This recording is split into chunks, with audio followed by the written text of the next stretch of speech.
Hello doctor Abdussalam Umar with you. എന്തൊക്കെയുണ്ട് വിശേഷങ്ങൾ? അടിപൊളിയല്ല? ഈ പുതിയ ജനറേഷൻ്റെ വിവാഹവുമായി ബന്ധപ്പെട്ടിട്ടുള്ള ഒരു വീഡിയോ ആണ്. ഈ അടുത്ത് സൗദിയിൽ ജോലി ചെയ്യുന്ന ഒരു യുവാവ്, അദ്ദേഹത്തിൻ്റെ ഉപ്പക്ക് കുറേ കച്ചവടങ്ങളൊക്കെ ഉണ്ട്, ഷോപ്പുകൾ, സൂപ്പർ മാർക്കറ്റുകൾ, പല പരിപാടികളുണ്ട്. അപ്പോൾ അത്യാവശ്യം നല്ല ഒരു 30 വർഷമായിട്ട് സൗദിയിലുള്ള ആളും അത്യാവശ്യം നല്ല കച്ചവടമുള്ള ആളും റിച്ച് ആയിട്ടുള്ള ആളുമാണ്.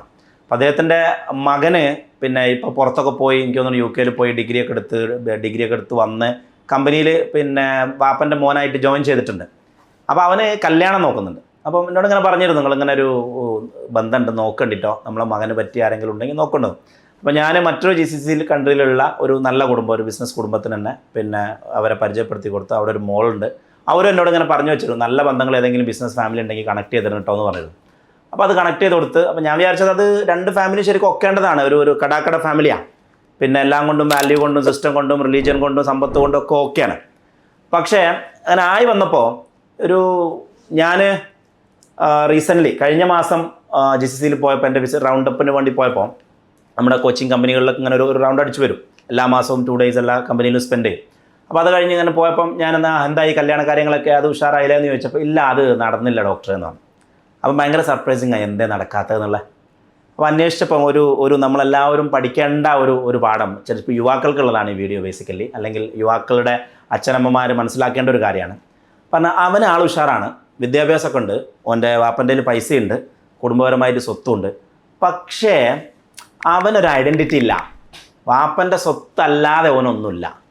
വാപ്പ റിച്ചാണ്, പക്ഷേ സത്യത്തിൽ അവനിപ്പോൾ അവൻ്റെ പെണ്ണുങ്ങൾക്ക് ഒരു ചുരിദാർ വാങ്ങണമെങ്കിൽ വാപ്പനോട് വാപ്പ ഒരു ചുരിദാർ വാങ്ങട്ടെ എന്ന് ചോദിക്കേണ്ട പോലാണ്. അപ്പോൾ സ്വാഭാവികമായിട്ടും അവൻ്റെ വീട്ടിൽ അവൻ്റെതായിട്ടുള്ള വോയിസും ഇല്ല. വാപ്പ പറയണത് കേൾക്കുക, ഉമ്മ പറയണത് കേൾക്കുക, ഉമ്മ പറഞ്ഞോടത്ത് ഇരിക്കുക, വാപ്പ പറഞ്ഞോടത്ത് ഇരിക്കല്ലാതെ സ്വന്തമായിട്ട് അസ്തിത്വവും വ്യക്തിത്വവും സമ്പത്തും ഒരു പെണ്ണിനെ പോറ്റാനുള്ള ത്രാണി ഓനില്ല. അതുകൊണ്ട് ഞങ്ങൾ ഓനെ കെട്ടിച്ചു കൊടുത്തില്ല എന്ന് പറഞ്ഞു. ആലോചിക്കേണ്ട വിഷയമാണ്. അപ്പോൾ എന്നെ കാണുന്ന യുവാക്കളോട് ഞാൻ ചോദിക്കുകയാണ്, നിങ്ങൾ പെണ്ണ് കെട്ടാൻ പോവാണ്, നിങ്ങളെ ഭാര്യനോട് നിങ്ങൾ എന്താ പറയുക, ആരാന്നാ പറയുക? നിങ്ങൾ വലിയ ബിസിനസ്സുകാരൻ്റെ മോനൊക്കെ ആയിരിക്കും, പക്ഷേ ഹൂ ആർ യു? ആ ഐഡൻറ്റിറ്റി ക്രൈസിസ്. ഒരു പെണ്ണ് എപ്പോഴും നോക്കുക, ഇയാൾക്ക് സ്വന്തമായിട്ട് അഭിപ്രായമുണ്ടോ, എന്നെ സംരക്ഷിക്കാനുള്ള ഇൻഡിപെൻഡൻസ് ഇയാൾക്കുണ്ടോ, അതിനുള്ള ഇയാളുടേതായിട്ടുള്ള സമ്പത്ത് ഇയാൾക്കുണ്ടോ, ആ ഒരു വ്യക്തിത്വം വെരി ഇമ്പോർട്ടൻ്റ് ആണ്. ഒരു വാപ്പയുടെ മോനായി വളർന്ന ആൾ, അച്ഛൻ്റെ മകനായി വളർന്ന ആൾക്ക്, അച്ഛൻ വാങ്ങിയ BMW അല്ലെങ്കിൽ റേഞ്ച് റോവർ ഓടിച്ച് നടക്കുന്ന ഒരാൾക്ക് അച്ഛൻ പറയുന്നിടത്ത് നിൽക്കാനേ പറ്റുള്ളൂ. സ്വന്തമായിട്ടൊരു അഭിപ്രായം പോലും പറയാൻ പറ്റാത്ത ആളായിരിക്കും. അപ്പം അതിലൊന്നല്ല വലിയ കാര്യം.